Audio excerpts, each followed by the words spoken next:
Hello student, Namaskar. I am Dr. Syam Kishore Patel, Assistant Professor in ITM University Gwalior. So you are in fifth semester, that is third year. So I teach you in plant pathology. So course number is PP311 and course title is a disease of field and horticultural crop and their management first, in which we only include field crop diseases. So in today's lecture I explain the disease of the castor that comes under unit number 3. This is a unit, last lecture of the unit number 3 and lecture number 20, that is part 2. So first I will give outline of the today lecture. First is introduction to castor diseases. What are the different castor diseases present are caused, and what are the losses occurred in a castor diseases. Then what are the different objective of the today lecture. Then economic importance of the today lecture. Then in castor crop, in today lecture I cover only 3 diseases, that is root rot, seedling blight and rust. After that I will give one exercise. Then I also explain the what are the different learning outcome of the today lecture. Then what are the different research scope of the today lecture, and what research you plan in the castor crop. Then I quoted the reference from where I make the presentation. Then first is introduction to castor diseases. So castor disease ka introduction. So as you know that castor is a oil seed crop, and this is a most important crop for high yielding of the oil. So in India there is a deficiency of the or shortage of the oil seed as well as pulse. So government of India give more attention towards to increase the area and production of the oil seed and pulse crop. So castor crop is one of them, and in castor crop there is a large number of disease occurs, and due to the diseases the yield of the castor crop is decreases. So in today lecture I cover only 3 diseases. First one is a root rot, then second one is a seedling blight, and third one is a rust. These 3 diseases are very important, and almost 20 to 25% yield losses caused due to the diseases. Then what are the different objective of the today lecture? So first objective is the to study the various disease of the castor. castor में जितना भी disease होता है उसके बारे में अध्ययन करना. Then dead diseases either caused by the virus, bacteria, pathogen or fungus and the nematodes. Then detection and identification of the pathogen, in which I explain the what are the different pathogen or causal organism that cause the disease in the castor crop, and how you identify in the field and you isolate in the culture in the lab condition. Then to study the disease cycle, in which I explain the what are the primary source of the inoculum, then what are the different secondary source of the inoculum, and how these pathogen completed their disease, their life cycle in the host or particular crop. So this topic also I covered in today lecture. Then at last I explain the management practices of the these diseases, how we overcome or control the disease situation in the field as well as in the formal field condition. So these are the different objective of the today lecture. Then what are the different economic importance of the today lecture? So as I told earlier, castor is a very important crop, oil seed crop, and large number of diseases occurs in a castor crop, and almost 15 to 25% crop lost due to the dead disease. If farmers didn't control the diseases, then economic 20 to 25% crop losses there. So if then farmer didn't get their proper income from the cultivation of the castor. So it is necessary to control the dead diseases in the field condition. Then first disease is root rot or charcoal rot. Then dead disease are caused by the Macrophomina fezolina. Macrophomina fezolina is the most important fungus pathogen that cause a large number that cause diseases in a large number of the crop. So Macropomena flagellina is a very important pathogen, and the root rot and charcoal rot occur in the all growing region of the castor crop, and most prevalent in the Madhya Pradesh, Chhattisgarh, and Telangana region. Almost 10 to 15% crop losses occur due to these root rot diseases. So in symptoms part, sudden wilting of the plant occurs in a patches under high soil moisture condition, and most important symptoms of the root rot is the if rotting of the root is occurred, so translocation of the water not occur properly from the root to leaf or stem. So if a translocation of the water is not occur because of the damage of the root, so plant ultimately get wilted, and ultimately plant dried and died. So sudden wilting of the plant occurs in a patches under high soil moisture conditions, and if a soil temperature is more, then these symptoms are very common, and the plant shows sign of water shortage. Then because of the vascular bundle of the stem as well as root is damaged, so translocation of the water not occur from root to leaf. That's why sign of the water shortage symptoms occur in the plant. Then within a week the leaves and petioles drop down, and within a fortnight the infected plant dry up and died. Dark brown lesion we can also seen on the stem near the ground level, and taproot root show sign of the drying, and root bark shed off easily. Fruiting body, that is pycnidia of the fungus, we can see in the black dot on the woody tissue, and in the we can also see in the pith region. In severe infection, entire branches are the top of the branch wither away, and young leaves curl inward with black margin and drop off later. Such branches die back, and diseased plant flowers maturity. Incidence as maturity causes spike blight, seed development is affected because of the root are damaged, so translocation water of water is does not occur properly. So flowers and leaves are not or flowers also die because of the water shortage. So these are the most important symptoms of the root rot or charcoal rot of the castor. Then how these pathogen completed their disease cycle in the host. So pathogen mainly survive in the soil, infected plant debris, and other many cultivated and wild plant as Sclerotia and the Pycnidia. So Macropomena is also the one important pathogen, and Pharma Sclerotia and Pycnidia as a dormant mycelium, because Sclerotia survive for longer period in the soil as well as in the infected plant debris. So these Sclerotia and Pycnidia serve as a primary source of the infection, and secondary source of infection. So these also occur to the sclerotial body. So likewise they completed their disease cycle in the host. Then what are the different favorable conditions for incidence of the disease?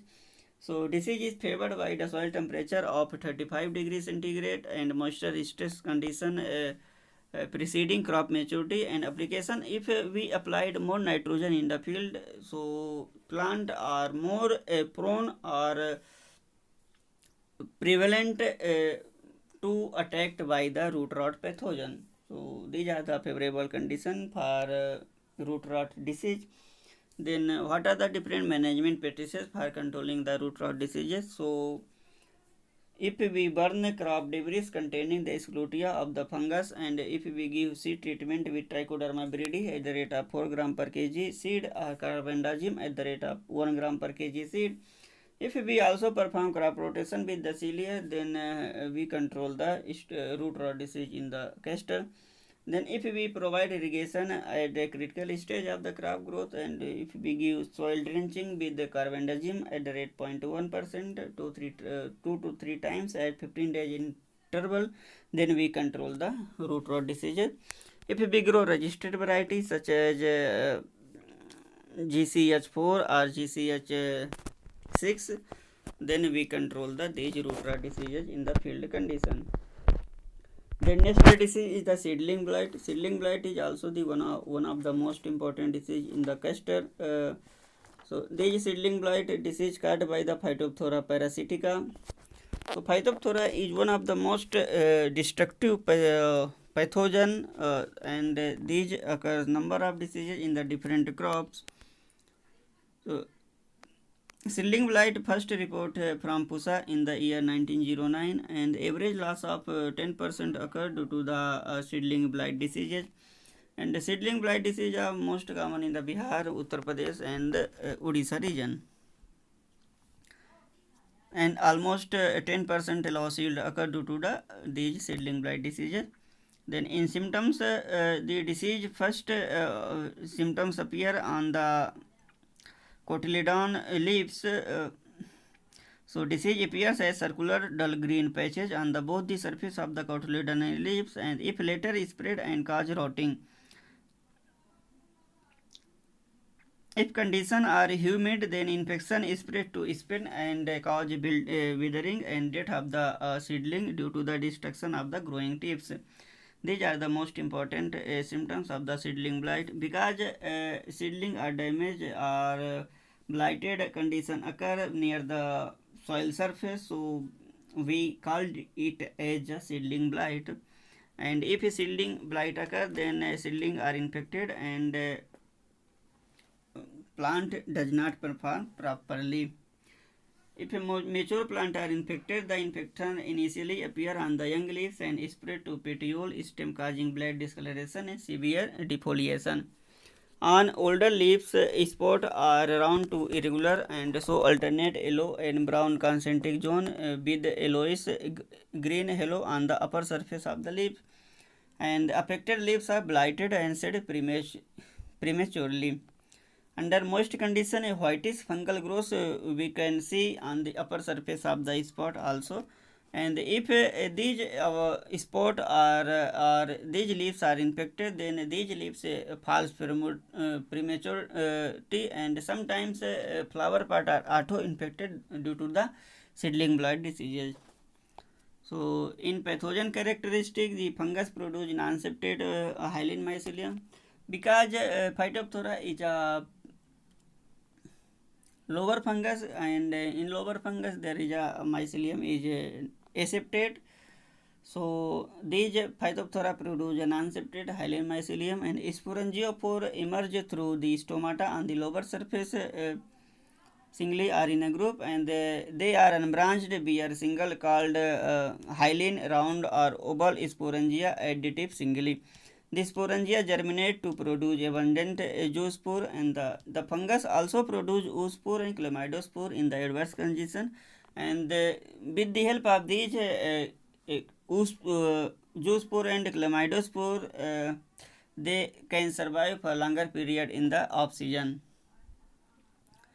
So in disease cycle, the pathogen is a soil borne, and fungus may survive through resistant chlamydospore and spread to the zoospore carried out by the rainwater. When favorable conditions are available, then these chlamydospore germinate and form a new fungus, and these new fungus infect the castor crop. Then in favorable condition, if a continuous rainfall occur and temperature is also low, that is 20 to 25 degrees centigrade, and if a waterlogged condition occur, low lying and ill drained soil then these conditions are most favorable for development of the seedling blight disease in the castor. Then in management practices, if we remove and destroy the infected plant residue, then we destroy the resting sporodytic chlamydospore in the soil, then we control the seedling blight diseases. And also we avoid low lying and ill drained field for sowing of the castor, and if we give treat the seed with a metalaxyl at the rate of 3 gram per kg or trichoderma viride at the rate of 4 gram per kg, then we control these seedling blight diseases. If we give soil drenching with metallurgical at the rate of 0.2% or copper oxychloride at the rate of 0.3%, then we control the diseases. And if I also give need based spray of copper oxychloride at the rate of 0.3% to avoid further spread of the diseases. The next disease is the rust, and rust also is the most important disease of the castor. So castor rust caused by the Melamsona ricini. These are the very important castor and also important in the historical background. So in economic important part, this is a common disease of the castor in India and other country, and the disease usually develop after the southwest monsoon, and it is severe during the November to December.